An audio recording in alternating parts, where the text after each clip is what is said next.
Happy Shushan Purim. We are within 30 days before Pesach. And as Chazal tell us, 30 days before a Yontif, we start learning, talking, preparing for the Yontif. And of course, the preparation is to learn the halachas, learn how we're supposed to do Pesach, what we do, what we don't do. And there are many, many details, especially when it comes to Pesach. So we're going to be using primarily the Kitzur Shulchan Aruch, which is the summary of the laws of Pesach. We are going to bring in many of the minhagei Chabad, the customs that we do, and hopefully as we get closer to Pesach, some interesting things on the Seder as well. So stay tuned and please share, like, subscribe, and you're welcome to ask questions live or afterwards in the comments, and we'll try to address them. We're beginning with Siman Kuf Zayin. It's Dinei Chedesh Nisan, the laws that apply to the month of Nisan. Uvay Gimel Seifim. There are 3 paragraphs in this Siman. Aleph. We begin with telling us that the whole month of Nisan is a semi-holiday, and we don't say Tachnon. Kol Chedesh Nisan Einem Tachnon. We don't say Titkascha on Shabbos by Mincha. All of these things is omitted during the month of Nisan because of the joy, the specialty that we have in this month. We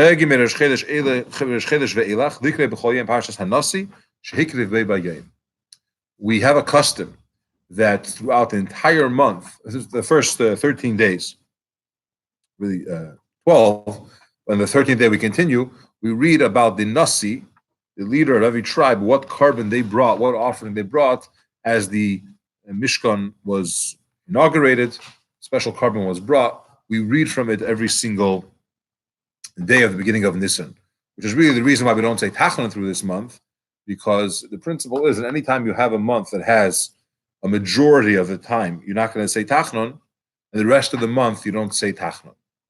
So being that you have 13 days of Chanukas HaMizbeach, Chanukas HaMishkan, and then you have Pesach itself, you're already more than half, and therefore the whole month we don't say Tachnon.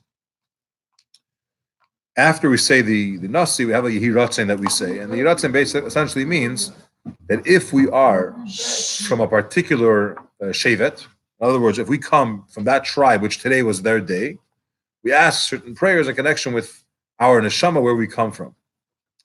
And even if you know which tribe you're from, like a Kohen or a Levi, they know where they're from, they still say it by each day, they still say the Yehi Ratzon. On the 13th day, we read Parashas Valeischa until Kein Asas HaMenorah, which applies to Shevet Levi, which is the idea of lighting the Menorah, etc. Sif Beis.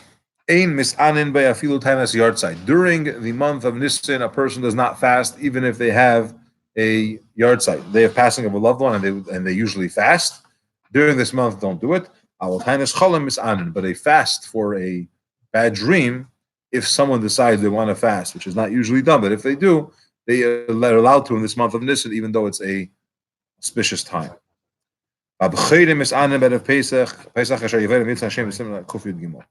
Firstborns, they do fast on Erev Pesach, even though you don't fast during the month, as we'll explain at the right time when we get there.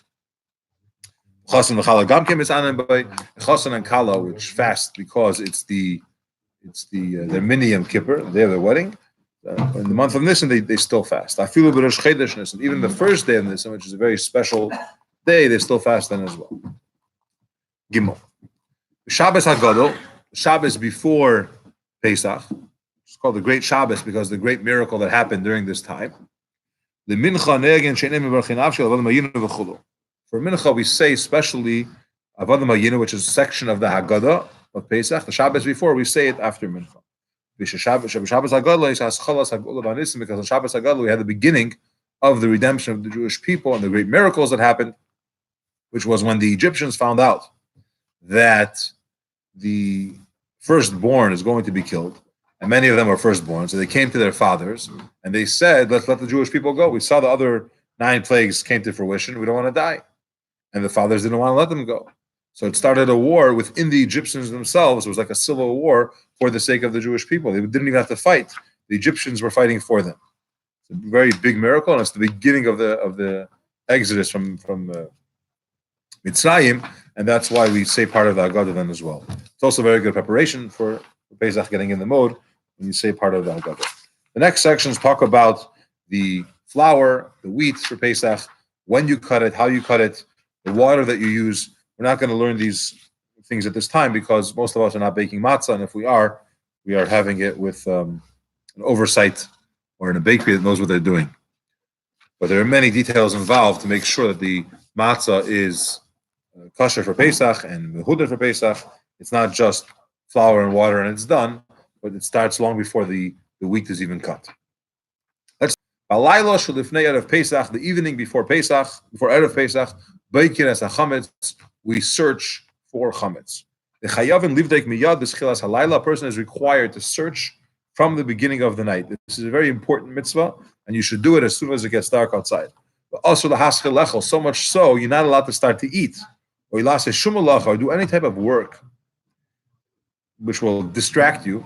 Once it gets to a half hour before dark, which basically means from shkia, a person should not eat or do other things because it's time to search for chametz, and you may get caught up in your meal, or you may get caught up in some kind of project, and it's a very important thing, and we don't want to delay it, to push it off. Now, there are specifics how we search for chametz. You only use a beeswax candle, but an individual one, not like a Havdalah candle that has a lot of multiple flames. It's more like a larger fire. But like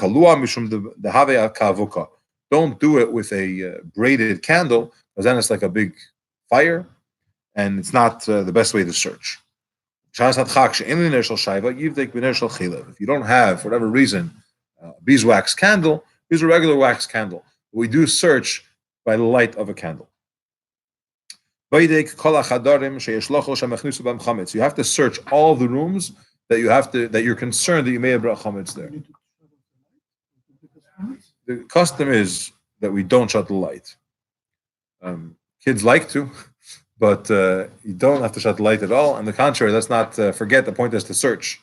And the candle helps with the focus, and it helps to really search properly, but you do want to have the light in the room as a whole. But if the light's off and one of those candles off in that corner, there's more light than the light on in the candle.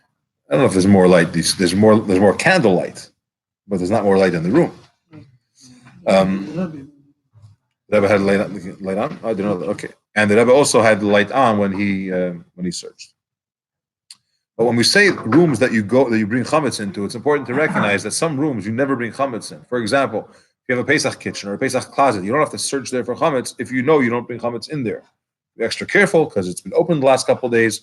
They want to check. But an attic, for example, you never go there. Or when you go, you're very careful not to bring food in there. You don't have to start searching it for chametz.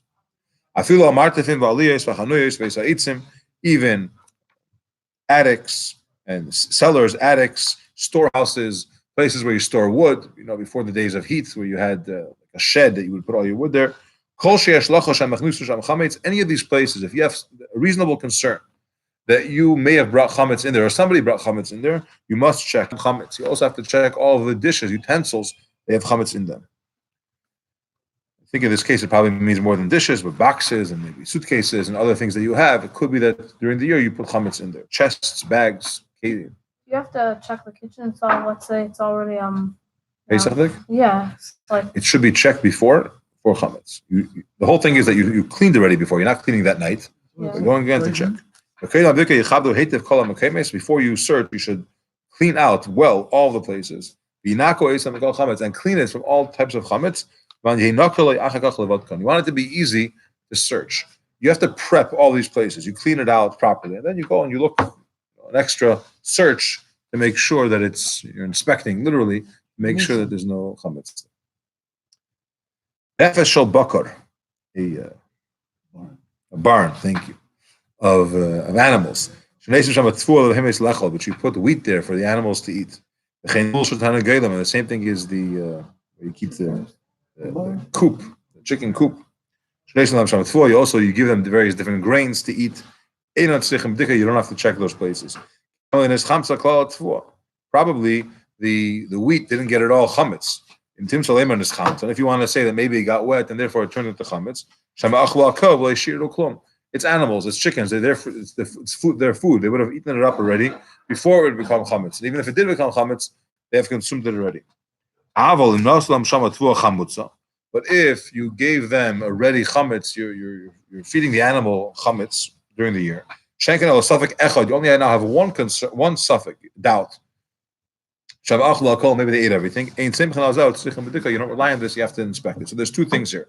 If you have two levels of a suffix, I don't know if it's there in the first place, and I don't know if there's chametz. If it's chametz, vice versa. I don't think it became chametz, and even if it did, they probably ate it. That's good enough that you don't have to check it by animals. But to say I gave them chametz, they may have eaten it. There's only one doubt. That's not enough. You do have to go and inspect. Let's stop here for Ma'ariv. To be continued.